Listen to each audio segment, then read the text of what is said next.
Let's go. Yeah.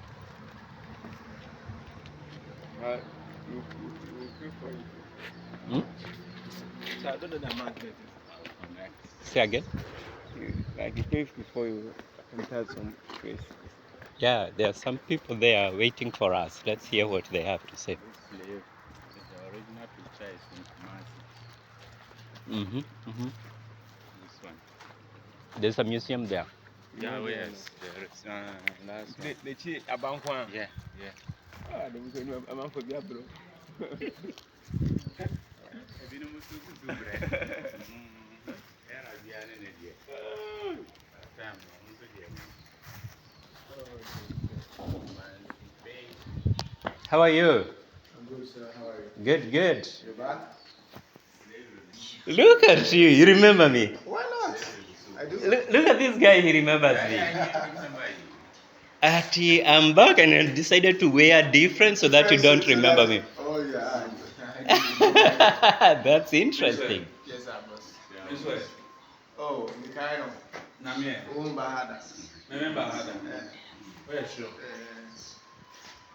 The days black Americans to be called, yeah, I'm going to know so I'm here three. I'm going to know so much jari soon. I'm on sorry, Messi and Quadanis. We.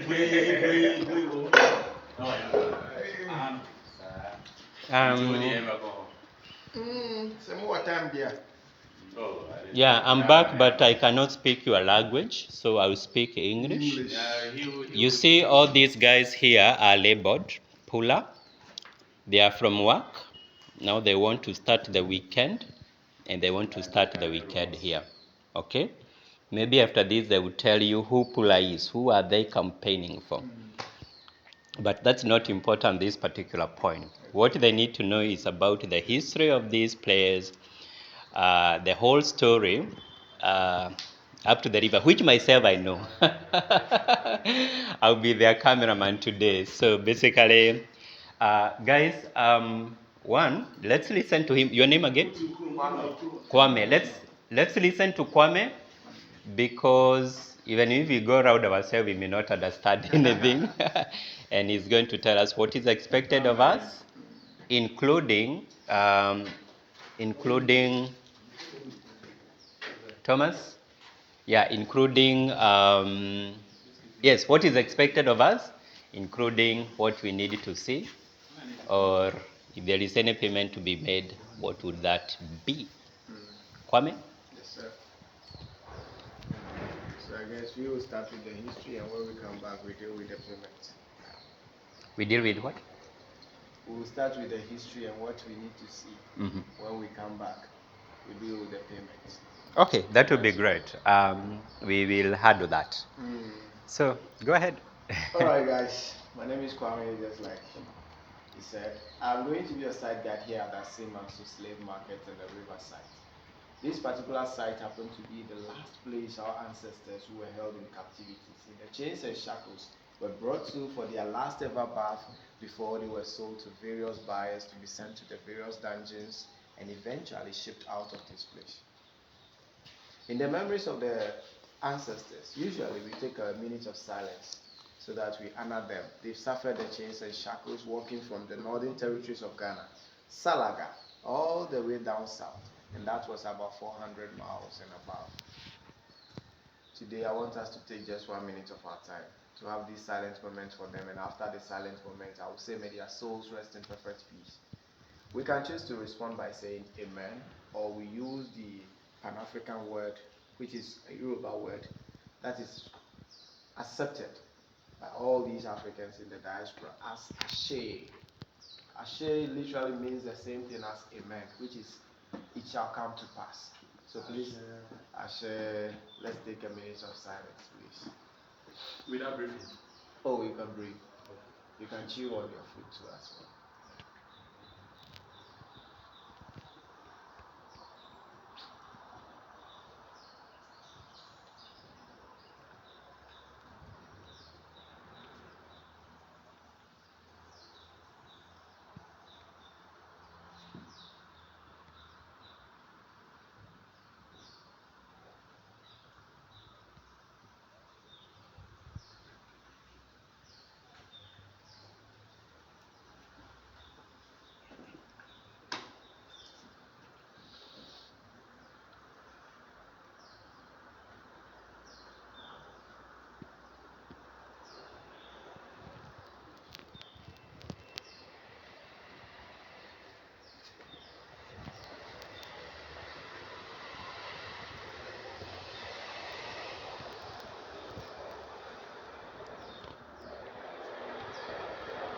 Spirits of our lost ancestors rest in perfect peace. Ashe.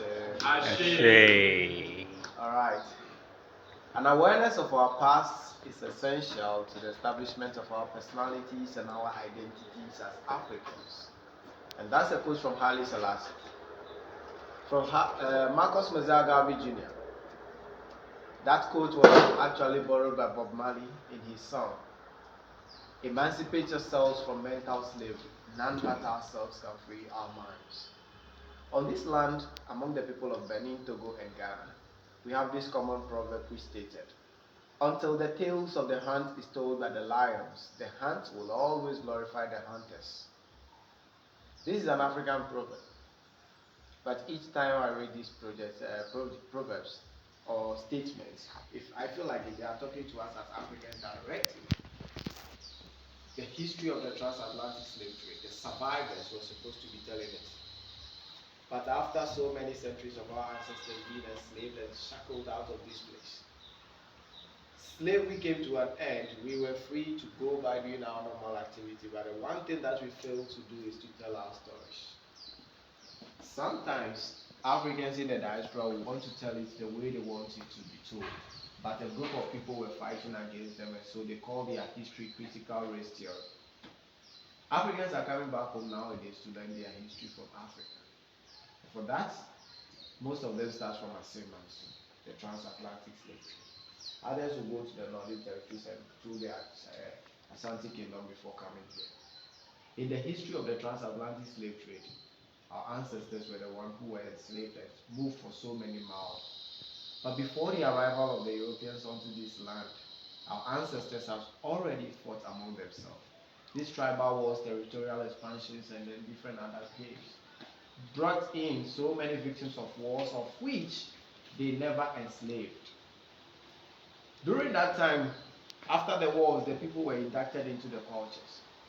So for instance, if the Asin people goes to war with the Fantis, whoever wins the battle takes the land and inducts the people into the land. So then they lived harmoniously. But time went so fast. The Europeans arrived there. The very first group were the Portuguese. They arrived at Elmina. After some few centuries, they traded with us in gold, ivory, pepper. After building their fortress there, Elmina Castle or Castillo de Elmina, which other people called the St. George's Castle. After trading with us in gold and ivory in 1482 and above, later one of their own, Bartolomeo de las Casas, a Portuguese Roman Catholic priest, arrived here with only one agenda. The Africans that we have here, those of this land are so strong, more stronger than the indigenous Americans, the Red Indians. They are not doing war on those plantations because they couldn't bear the treatment. So then this man suggested that the Africans look much stronger than them, so let's move the Africans. And that was how they went into slave trading. When they decided to go into the trade, the very first group of people they targeted were the victims of wars that our ancestors have inducted into the culture. They went to the chiefs, manipulated them against their own brothers by telling them that, look, the people that you now have as brothers, you once upon a time fought with them. They were your enemies. Now that you have them there, don't you think they are learning your weakness, and if they decide to strike, they will take you down? Then they also suggested that, look, we want them to go and serve us on our plantations. What we will do in return is that we shall provide you guns and gunpowders. Providing them with the guns and gunpowders, they took these ancestors into the chains and shackles and made them to walk for so many miles. Akosia Adomapeli is a historian here in Ghana, professor of the University of Ghana, in a book entitled The History of the Indigenous Slavery in Ghana from the 15th century to the 19th century. She made us aware that out of the various slave markets we might have had back then in West Africa, from Benin all the way to Gambia, Gold Coast had about 63 of the slave markets. Salaga, Sampa, Jenani, Ketekrachi, Bonomanso, Techima, Piccolo, Asenmanso, the dungeon at Cape Coast and Mina Fort Amsterdam, all the way to the Christiansburg dungeon in Osu, Accra, just to mention but a few, were all slave markets. There was once a British historian, W.E. Ward. He happened to travel during the era of the slave trading or slave trade. In his journal entitled The Short History of Gold Coast, he also made us aware that out of the various slave markets I've mentioned, two of them were playing a significant role. Asenmanso and that of the Salaga slave market. The distance is almost 400 miles, about 643 kilometers. And that was a journey our ancestors had to come on foot. In chains and shackles, receiving whips, almost naked, only covered with animal skins, they journeyed all the way down this way. When they were coming, they took them through the Mole National Park. Initially, in the ancient time, the park was a taboo for whoever who wanted to go in there. Don't go for hunting, don't go for tree cutting. It's only for the animals. But they brought our ancestors through it. And when I'm saying that they brought them, it's not only the Europeans, but some Africans also were engaged in this trade. The likes of Babatu and Samori, the notorious slave raiders, were also helping. They were missionaries helping the Europeans around the interior. So then they brought these ancestors through that part. The animals were attacking them. They decided to find a way to trade their ways through the park. And that way was to sacrifice some of the weaker captives, our ancestors, as bait. So they took them off their chains and shackles, walked them for a couple of meters, tied them to trees, and gave them multiple whips. The blood got the animals attracted. And while the animals were focused on them, they moved the rest out of the park. They succeeded, continued the journey, but they met a river called the Pra River. It was so tough for them to cross the river, so that river also took so many of our ancestors. They got drowned there, when after that they buried them just at the bank of the river. They proceeded the journey, but around this time the women were suffering. They cried out so loud. They were looking at their men in the chains and shackles to struggle, fight, and rescue them. But the men were restricted with chains and shackles. So that alone was more like a heartbreak to them. So they were crying. They decided to shut them up because the noise was also announcing their presence in the forest. So they used stones and metal masks on them. When they decided, they picked stones that were a little bit wider than their mouth, forced it in there, and they had it tied around their necks. That way you are allowed to shed tears, but nobody hears your voice. If they don't use the stones, they use the metal mask. They force the leaves into your mouth before covering it with the metal mask. That way you don't have to shout. They got to Asenmanso so dirty, hungry, skinny, and very, very tired. When they got to this land, the people saw the need for the captives to be fed, but they weren't fed because they were hungry. They had to feed them because, look, they grow so skinny, 400 miles journey. They wanted to fatten them back up so they would rake in more money. They needed money from the various buyers from the dungeons, both the Europeans all across. The Spanish, the Portuguese, the British, all of them have arrived. Everybody wants a piece of them. They came to this place. When they arrived, the people were paying and then claiming their captive. But before the sale, they needed to clean them up. The bushy haired people, the men with their hairs bushy and beards bushy, were being shaved off with broken bottles and knives. And after that, they sorted them out according to ages. As at that time, they had even children in there, 9, 10 pregnant women in their chairs. So they took the initiative of cleaning them thoroughly before walking them to the river. Then they don't have beards, they shave them, they took them to the river for their final bath. So today we shall walk to the river. When we come back, the rest of the things were brought in later on. So that will be, we will talk about it later. So please walk with me to the river where they took their final bath.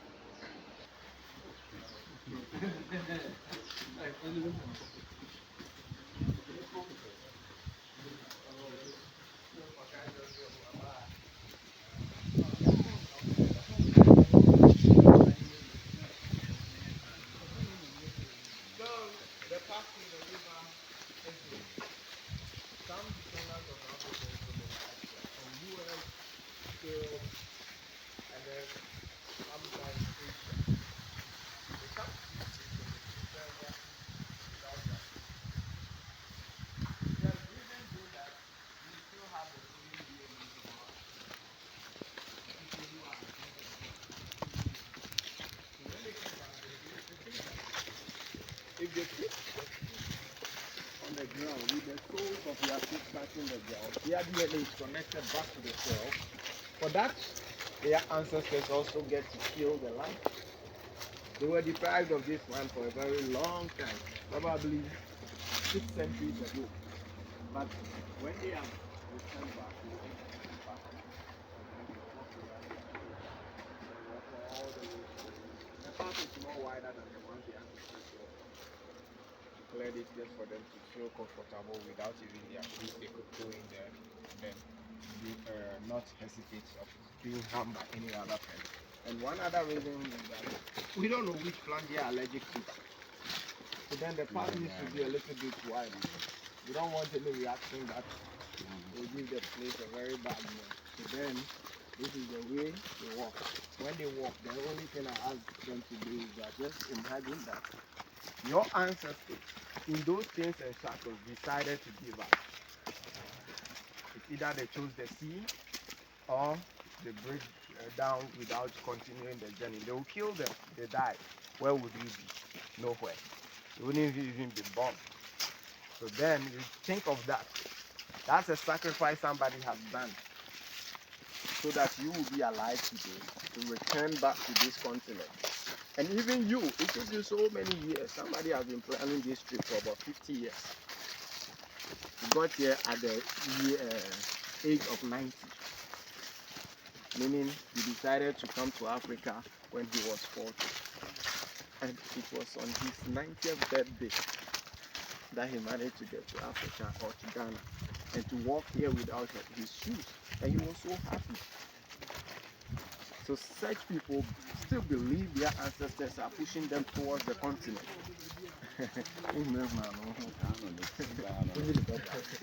So then we walk this path, and I want you to also put yourself in the shoes of your brothers and sisters coming all the way from the diaspora. You take them off at the river when you walk to them. So the forest, this is more like a second-grade forest. The typical one that our ancestors walked through was destroyed after the slave trade was abolished. People used to farm on this land until 1992, when the land was confiscated by the people of the land. Yeah, they took over the land and decided to make it a landmark, a legacy, and then a tourist attraction for the people. So then nobody needs to farm in here again. The people only come for sushi. Now put that on only to see to try now.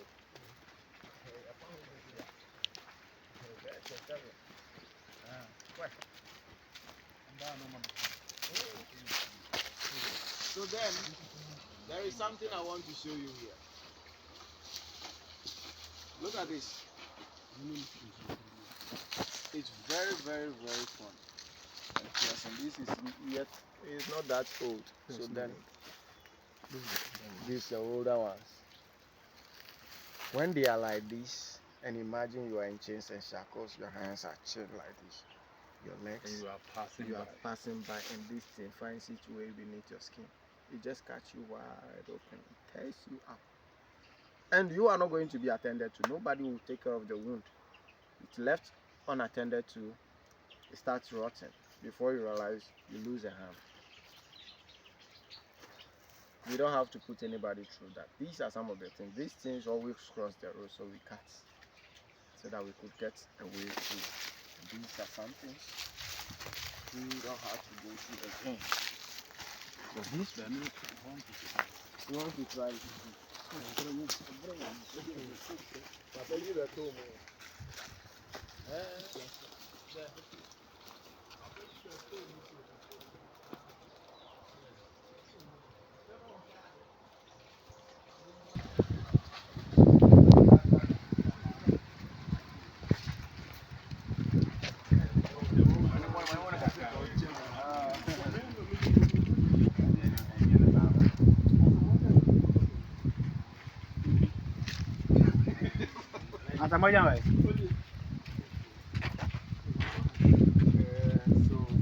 we are about to go in there.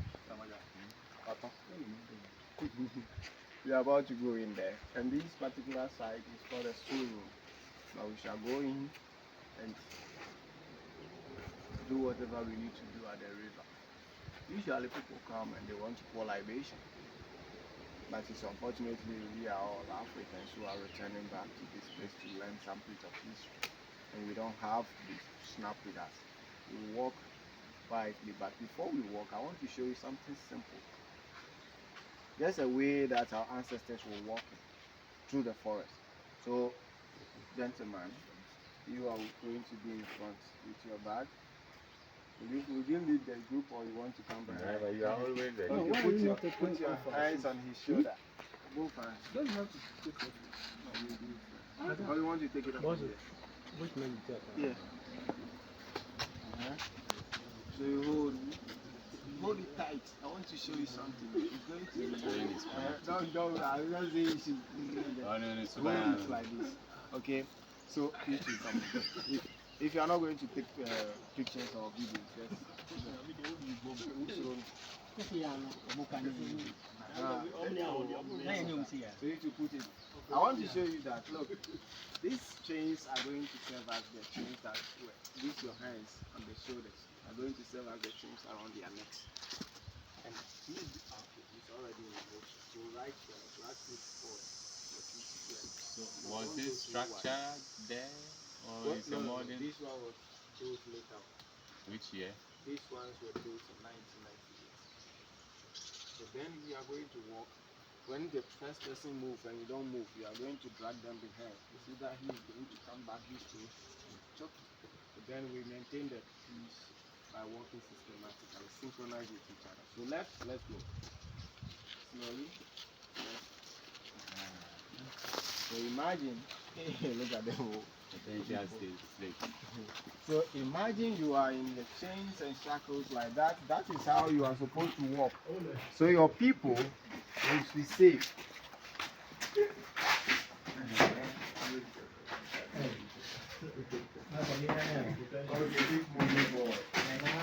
If you do this, they'll whip you. If you do that, they'll whip you. These people are in a hurry to go. These people are in a hurry to go. Bring you back here, wash you, and sell you. That's how they had to do it. So that was things they were doing back then in the day. When they got them here,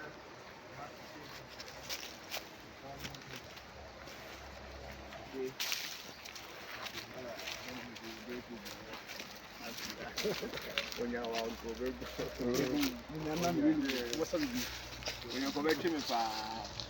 had Slave Riverside. This entire perimeter was used as the auctioning center. But before they sold them, they were taken to the river. We have here the last bar. This was where they walked our ancestors to go take their bath. The pillar was actually not there before they came, but we had to put it up so that it differentiates between the two parts. There are two different rivers here, so come closer, let me show you something.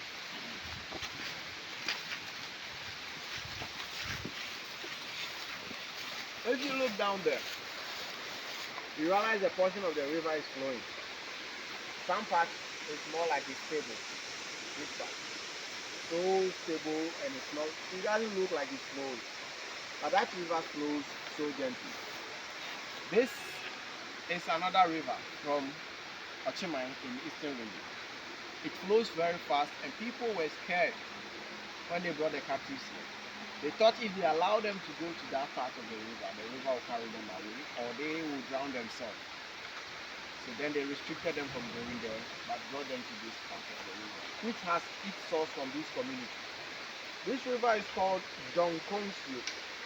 Donkofonsio, that's the Donkonsio, which is the slaves' river.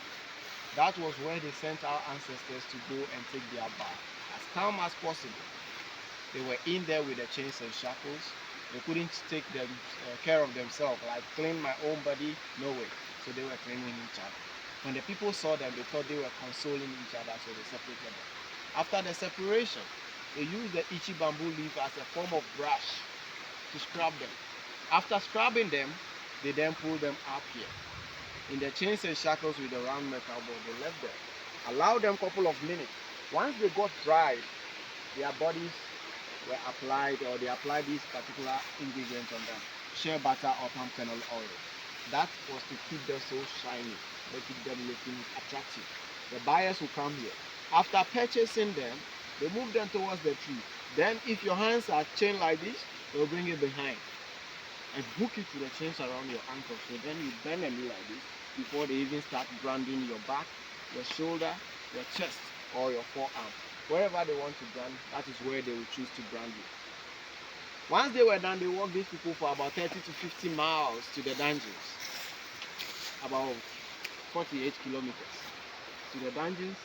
And after that, the rest were left in the chains and they were killed. They called them useless commodities. They dumped their bodies around. In 1972, when the archaeological departments of Ghana decided to go into all this, they actually found some bones around this area where they took sample and then took it to the main city. The rest were covered because there were too much bones to excavate. So then they left the rest, they covered it, and then poured libation, seeking the ancestors to keep resting. Every 1st of August is emancipation. So the town is busy. The entire region is busy. Even Ghana is busy. And it's coming up. Whenever they are celebrating the emancipation celebration, the chiefs will come here first with a bottle of schnapps or whiskey, pour libation, seek for the ancestors to keep resting. After the day is spent, they will come back with a sheep, slaughter it. The blood is used as a form of purification and offering to the ancestors. Today we shall not walk down this way, but if we want to get to the river, we are going through the first bath of return. That is where Africans in the diaspora, whenever they come back home, we walk them through for them to have a touch of the river. Feel it, wash their hands, wash their feet. If there is anything they would like to say to the spirit of their ancestors, they go ahead and pray, saying it to them, sharing that message. So please, let's all get down there. Gentlemen, this is the time for you to take your food.